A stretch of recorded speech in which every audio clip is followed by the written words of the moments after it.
Hello Factorio fans! Welcome to part 3 of my Let's Play with Bob's Mods.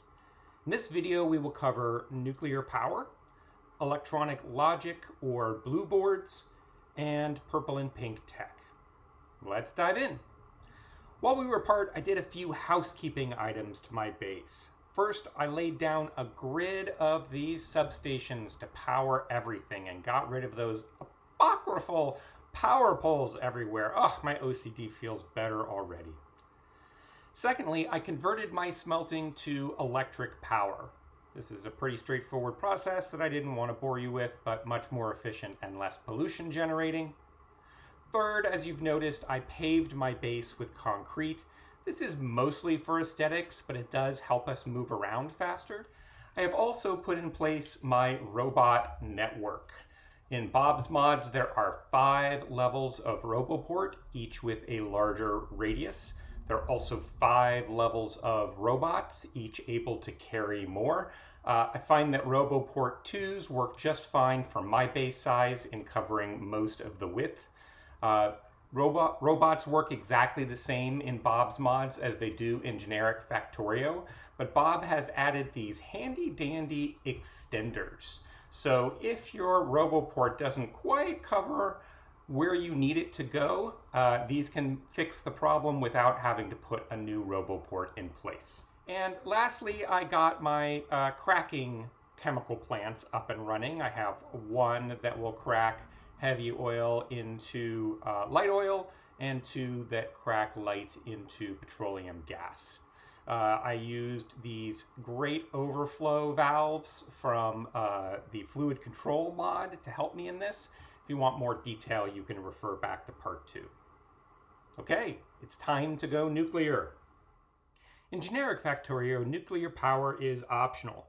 I've won many a game with just steam or just solar plus batteries, but in Bob's Mods, it's required. In order to build a satellite to put in your rocket to win the game, you'll need this part called a radio thermoelectric generator. When I first saw this, I thought, oh my god, that is the silliest made-up thing I have ever heard of, but believe it or not, this is a real thing that converts radioactive decay into power. And it is used most commonly in, you guessed it, deep space satellites where solar power isn't feasible. This Bob guy must be one smart dude. Well, in order to build a radioisotope thermoelectric generator, or RTG, you're going to need this stuff plutonium-239. And the only way to get that is through reprocessing spent uranium fuel cells. And you'll need a lot of them. Each time you reprocess 5 spent uranium fuel cells, you have a 10% chance of getting a single plutonium-239. There is a process to enrich more uranium-239, the bobbing about enrichment and process. This is very similar to how the Kovarex process enriches additional uranium-235, but you'll need 40 plutonium to get started. So doing the math, you'll need to reprocess 2,000 spent uranium fuel cells to get to the point where you might launch your first rocket. That is a lot of radioactive stuff. If all of this sounds like gobbledygook to you, don't worry. Here's the bottom line. It's beneficial to get nuclear power up and running early in the game, and you'll want to build more reactors than you strictly need to power your base, because you'll want to generate a fair amount of spent fuel cells to reprocess.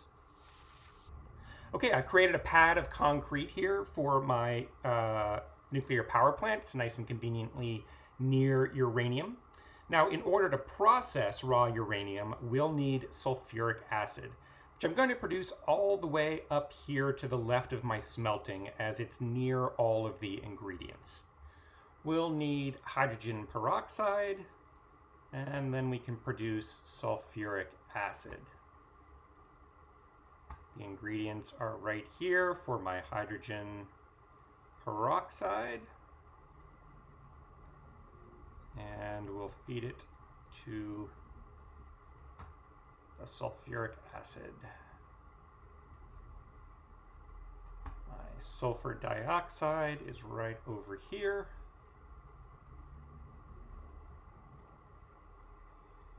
and we're in business. I have created a pipeline all the way down to the nuclear plant to carry this. Lest you ask, wouldn't sulfuric acid corrode its way through iron pipes? Hey, little suspension of disbelief. We are playing a game here. Okay.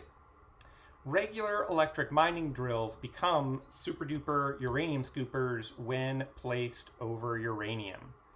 And they can accept the sulfuric acid right on their side.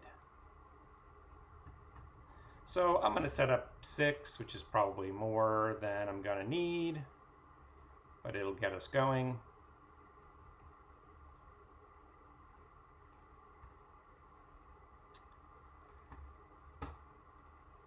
The raw uranium then gets processed in centrifuges.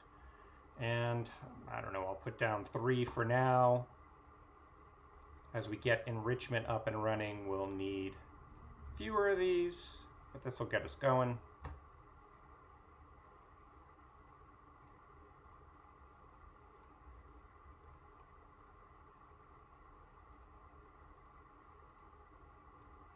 So for each piece of uranium ore that you reprocess, actually it's for every 10, you'll get uranium-238 and 235.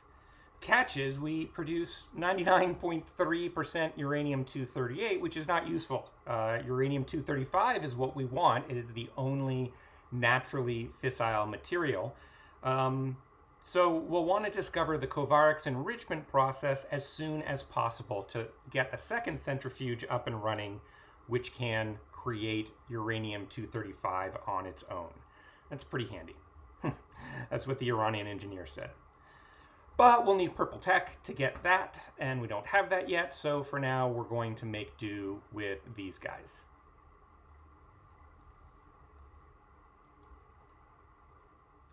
I'm going to use filter inserters to output the goods because I will want to isolate these to one side of the belt.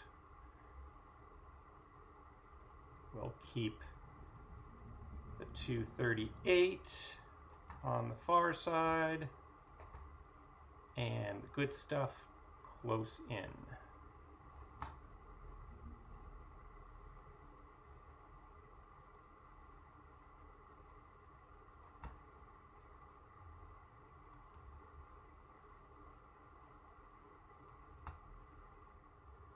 Okay, we'll need an assembler to create our actual fuel cells. I've brought in a bit of lead from the main belt. And just as soon as we get some uranium-235, we'll be in business. I'm going to put a placeholder centrifuge for the Kovarex enrichment process here, and one over here for reprocessing spent fuel cells.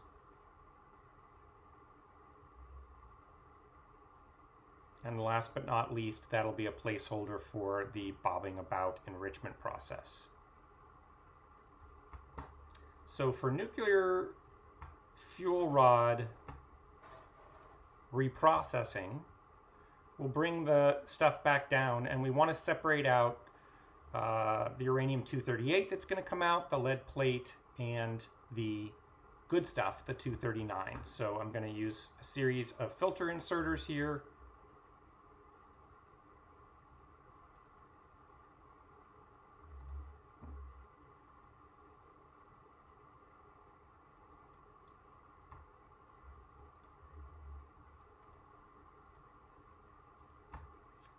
Comes lead. Here comes the good stuff.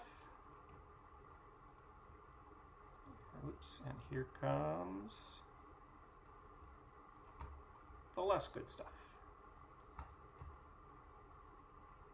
Great.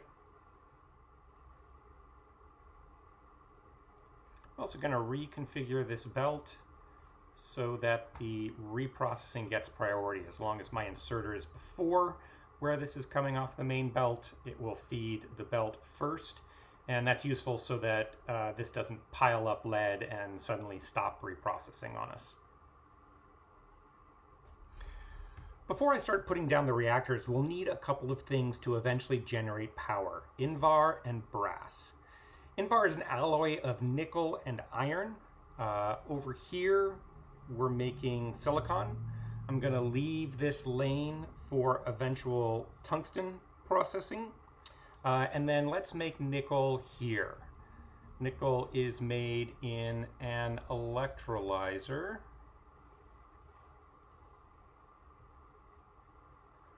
I've brought the raw materials down here.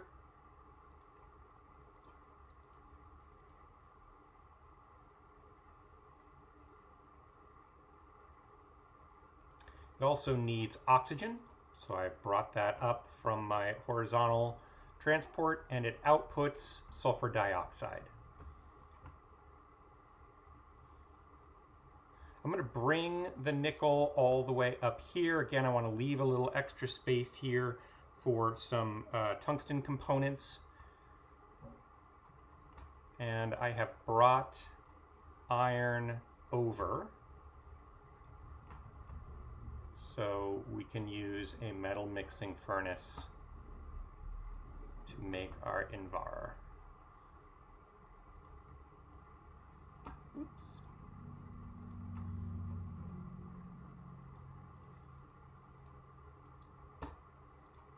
We're going to store the output here in a chest. Invar is not really used for very much, or at least not very much that I automate in the factory, so there's no reason to take up space on the main bus.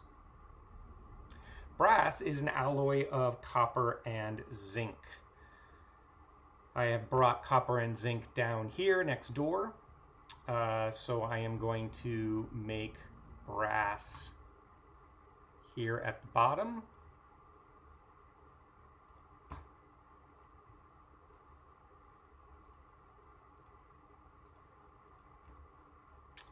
But first I need to make zinc. So it'll take the zinc ore. It needs some sulfuric acid, which I've brought over. And we should be producing. Good. I will bring this up, and we should be able to make our brass up here.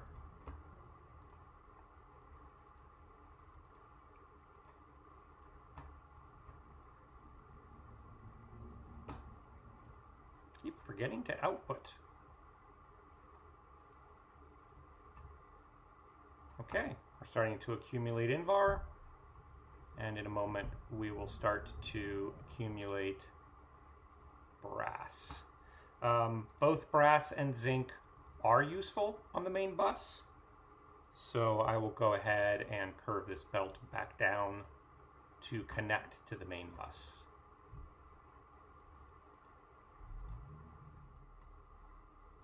Okay, returning to the nuclear power plant. I'm going to start with 4 nuclear reactors. Again, this is far more than I will actually need, but we want to generate a lot of used fuel cells. So the more the merrier. Unlike in real life, there is no chance of a meltdown. So we have just started producing some fuel. And I'm going to bring spent fuel rods back down to be reprocessed here in our centrifuge.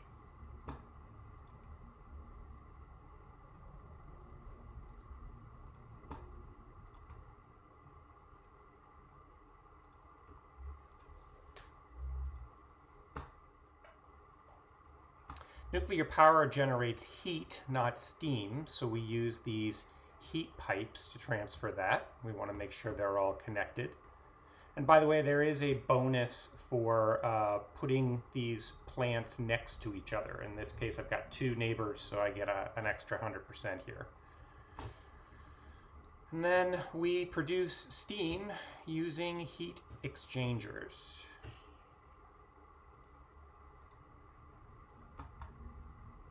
And I've brought water down here. And put some turbines in place.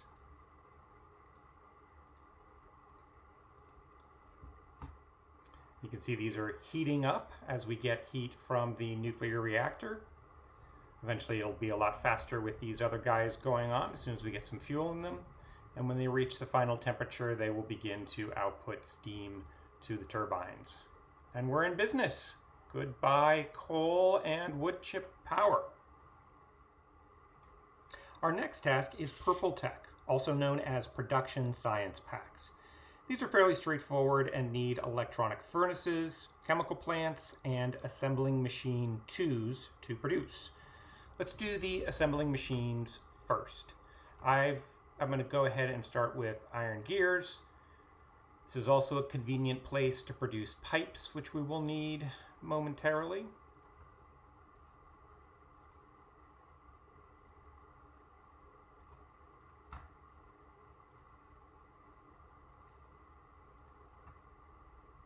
Terrific. Let's go ahead and create the yellow circuit boards. We've done this before.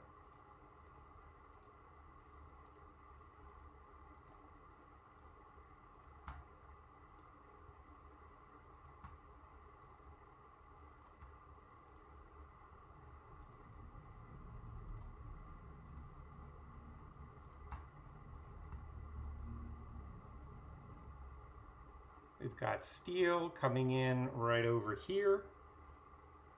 So we can go ahead and create assembly machines 1 and 2.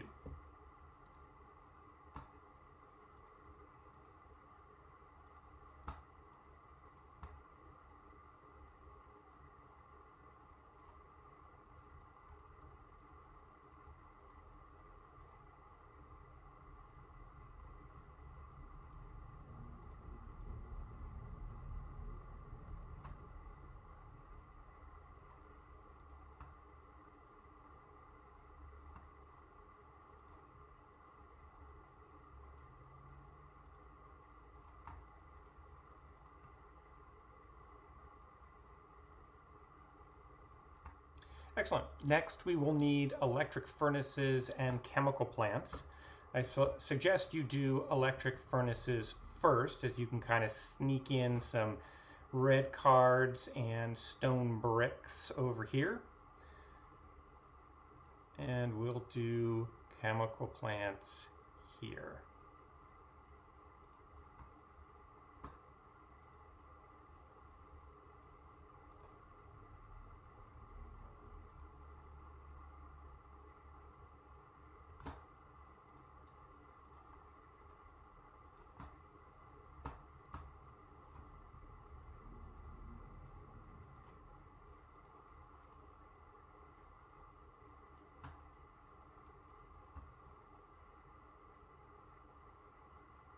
This is also a good place to produce electrolyzers, if you so desire. We have a lot of the ingredients already set up here. So we can create them if we desire.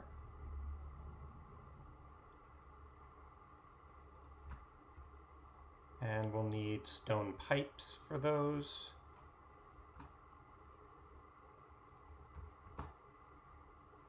I've snuck in a little bit stone here for that purpose.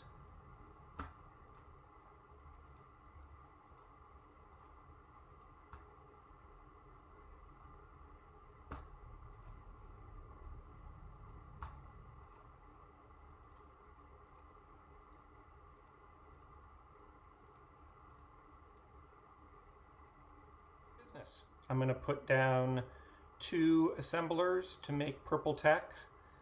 Find that we don't use purple all that much. Oops. And bring these down here.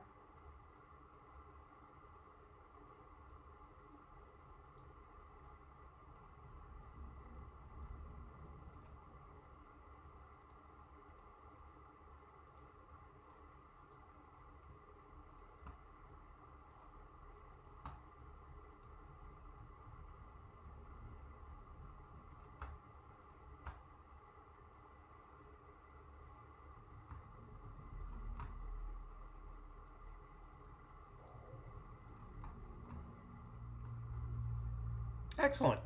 Next, we'll do Pink Tech, aka Logistics Science Packs. To make these, we'll need to start producing both cobalt and brass, as well as some more complex components. Cobalt is not found on the map. Don't spend time looking for it like I did. Instead, it is made in electric chemical furnaces, and it is done using a special copper process. So I'm going to remake this kind of right side of my copper smelting operation here into both a copper/cobalt. I'm going to lay down some chemical furnaces, leaving some space in between every other one for hydrogen gas, which will also be needed. And we will also need carbon and limestone.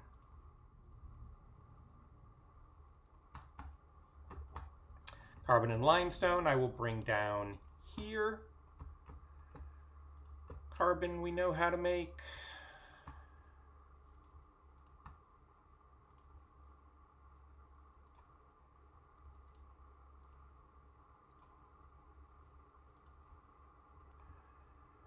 And limestone is made in a chemical plant.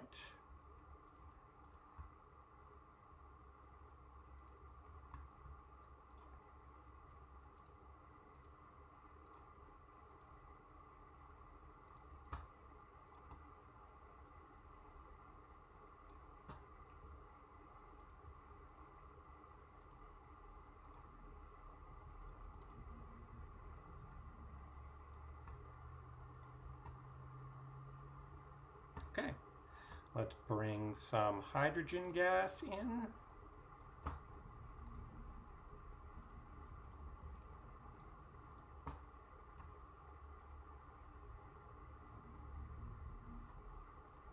That's going to require a longer pipe.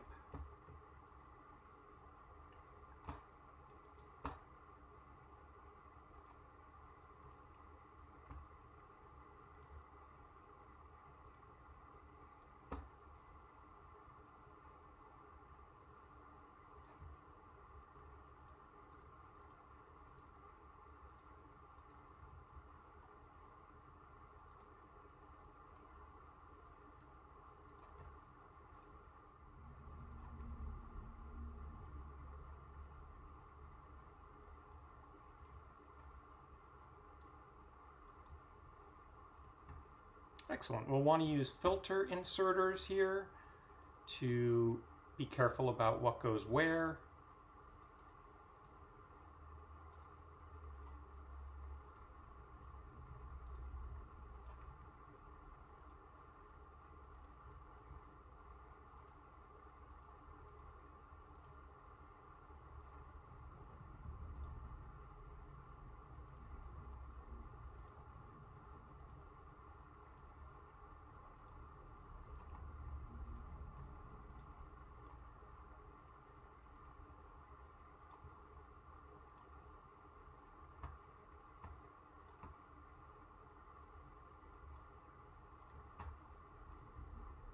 And our cobalt oxide will do this way. Excellent. Cobalt oxide we will need on the main bus, but we're also going to want to smelt some cobalt.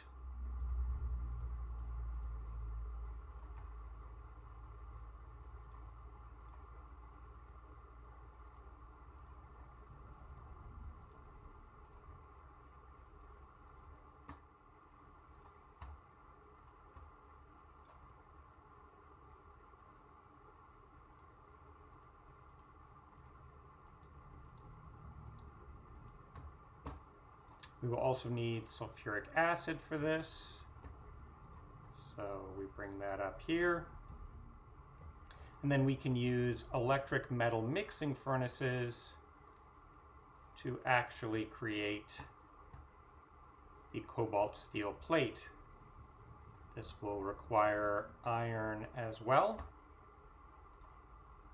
which I will bring up.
The next thing we'll need to do is smelt aluminum. This is a two-step process. First, you create alumina from bauxite and sodium hydroxide, and then you can smelt that or electrolyze that into aluminum with some carbon. I've brought the raw bauxite down here. I've brought sodium hydroxide up. How convenient that we're producing it right here. It's almost as if someone planned that. And I've brought some carbon down, so we should be ready to go. Aluminum is used extensively in the late game, and so I recommend that we leave an entire lane here for producing it. We'll produce the alumina right next to it. And it's the only other element that I think deserves a full belt load. So let's get started. Let's take some electric chemical furnaces first and create our alumina.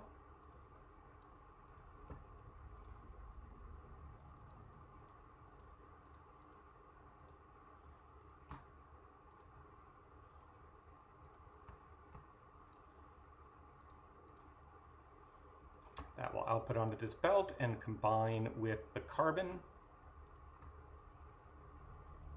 And we can use some electrolyzers to create aluminum.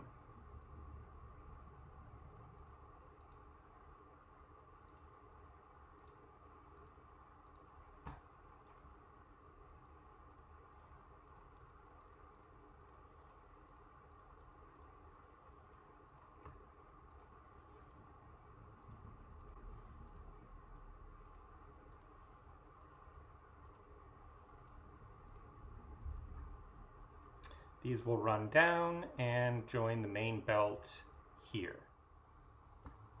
Okay, we are ready to make our pink tech. We will use this branch just below purple, and here is the formula. It includes flying robot frames, express filter inserters, express belts, and brass chests. I have brought in the raw materials from the main bus, red and yellow cards, aluminum and cobalt steel, copper and tin to smelt our bronze, and brass and steel down here.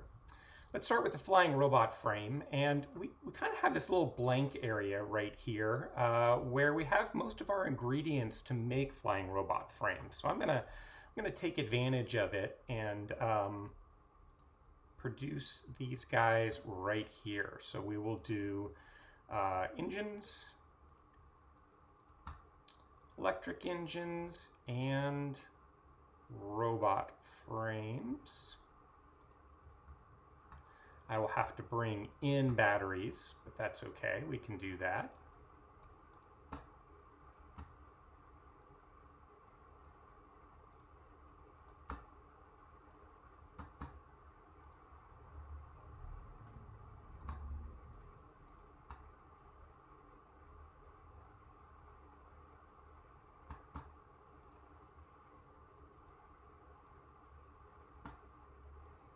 I have brought in some lubricant from the side over here.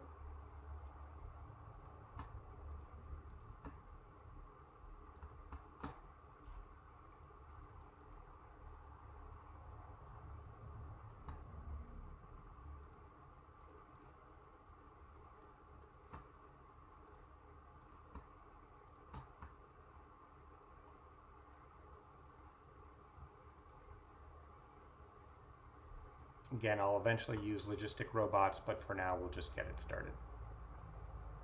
Next we'll do our cobalt components.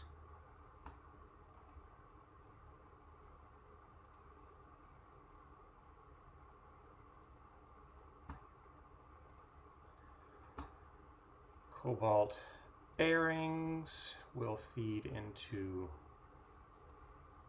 those bearings, and we will make cobalt gears here.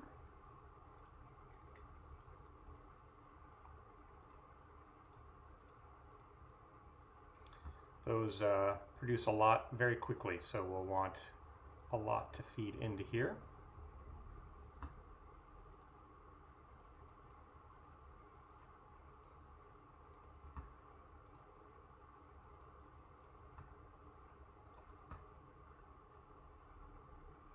Great.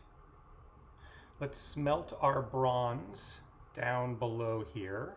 That's in an electric metal mixing furnace, and we're probably gonna do 2 just to be safe. Again, because bronze uses just copper and tin, which we have on the main bus, it's just easier to smelt it on location as needed rather than take up space on the main bus.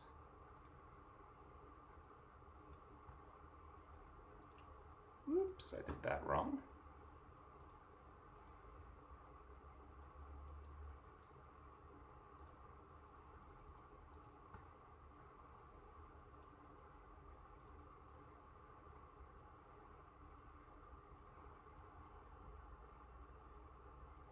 Great, we'll need some steel gears, if I can say that correctly.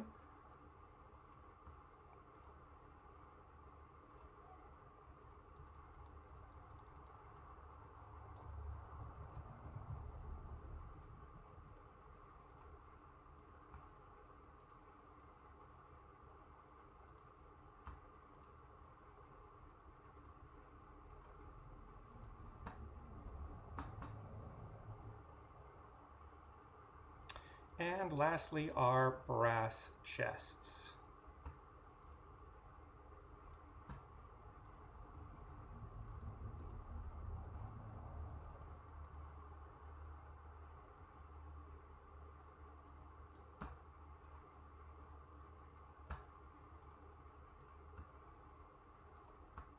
Next, we're going to do the inserters. And again, I will eventually use a logistics robot to bring down some inserters, but for now, let's just go grab a bunch.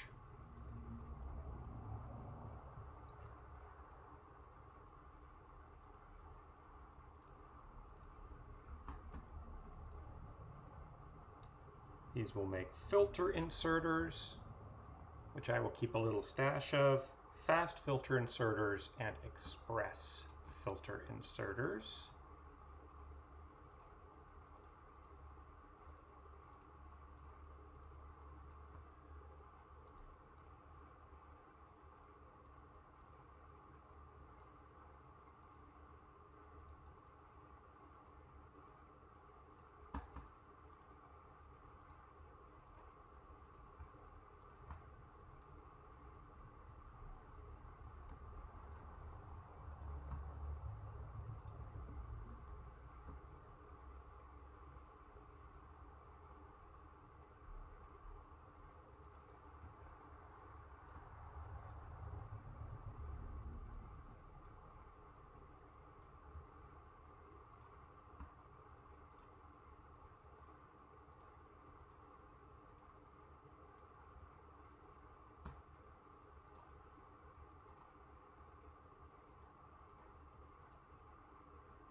Great, that's up and running. And here come the express.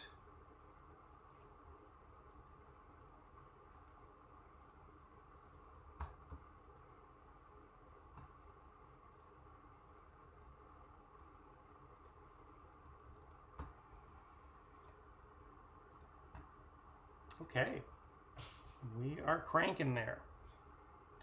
Lastly, we need to do our belts, and it's kind of the same drill here. We'll do fast belts and express belts, and I will eventually hook this up with some logistics robots.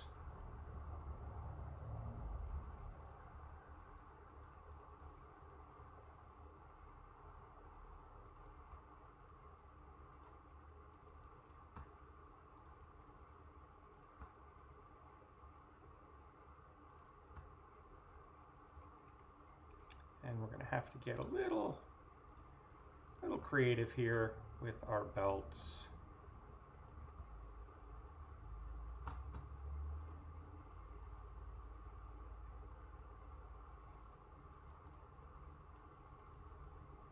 To get some aluminum.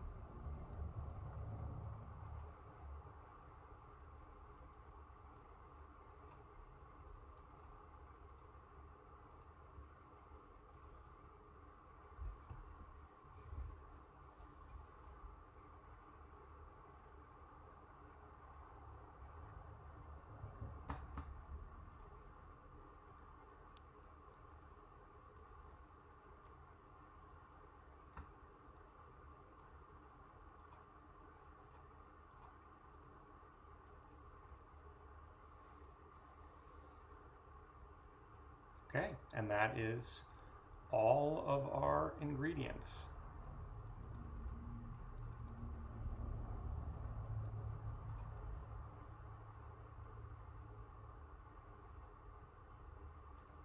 Usually do 3 assemblers for pink. I find that's pretty good.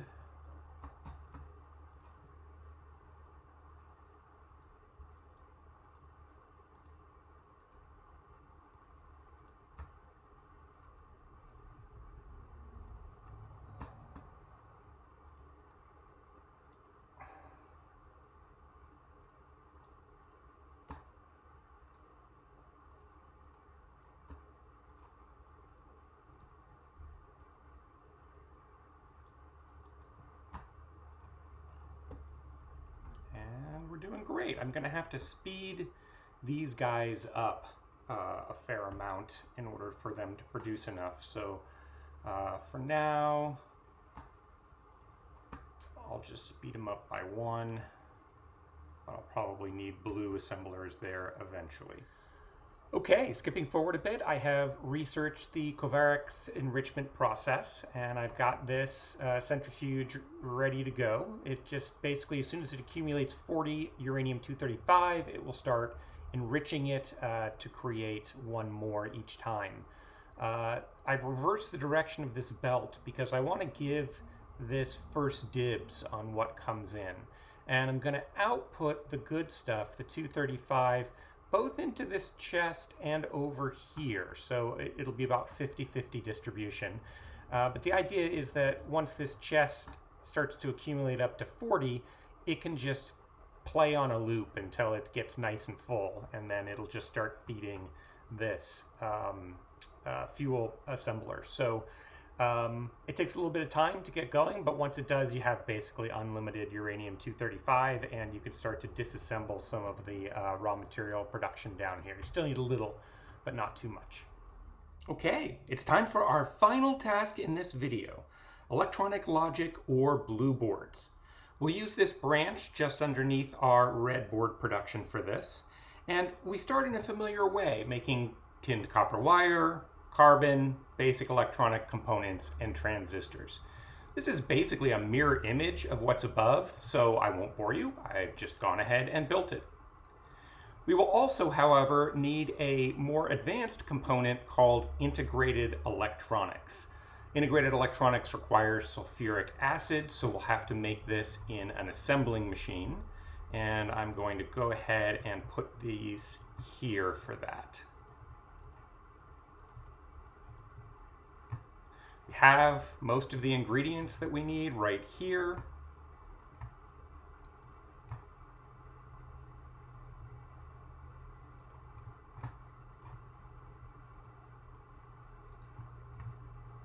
And I'll go ahead and offload them on this new belt. We will need sulfuric acid, which I have brought down from above, and we're making them. Next, let's make the blue circuit boards, which we can do just below. These take a new type of board called a fiberglass board, which is made from plastic and glass. Glass is simply smelted in a regular chemical furnace from quartz, which I have conveniently brought over here. And we can make the boards in this assembling machine.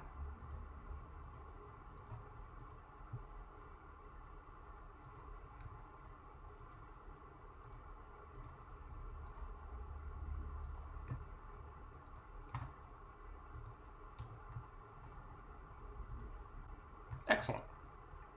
Now we can go ahead and lay down our assemblers to make the blue circuit boards.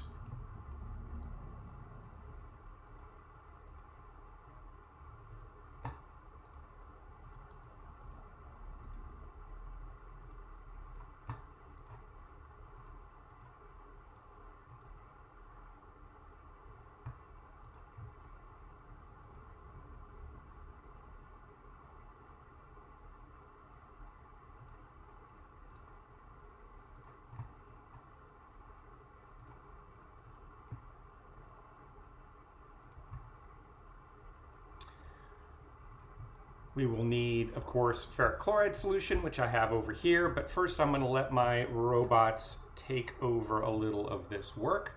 I find that 8 assemblers making blue boards is about right, and so we can go ahead and let them do that for me.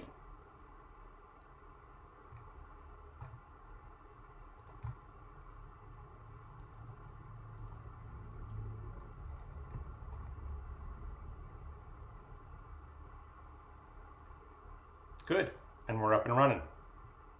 Here's a tip. The inputs for these pink circuit boards are exactly the same as the inputs for the blue circuit boards. You just need more of them. So I'm going to leave all of this space to the right empty because I can just make one long row when I'm ready to make pink circuit boards. So I'm going to bring my blue boards up.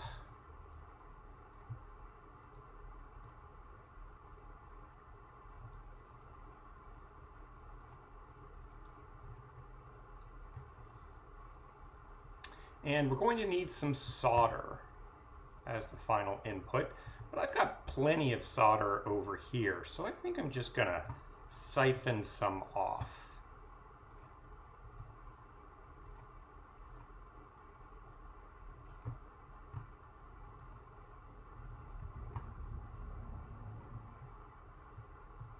All right, looks like we've got all the ingredients ready to go.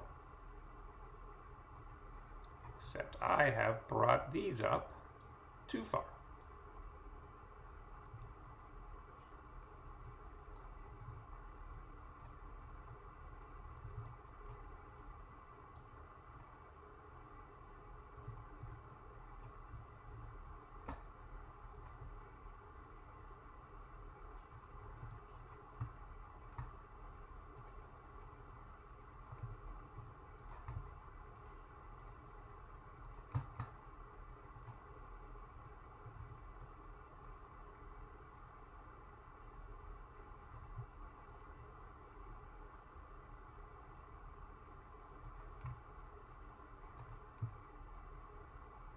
And away it goes. And we will use our handy dandy construction robots.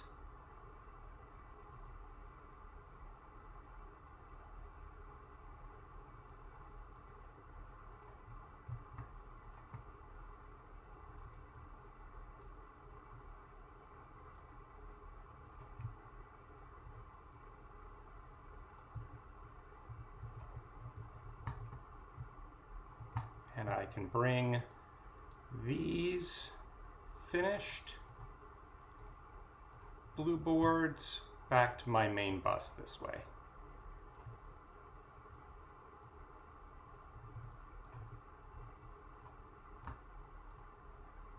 Excellent. We've done everything we set out to do today.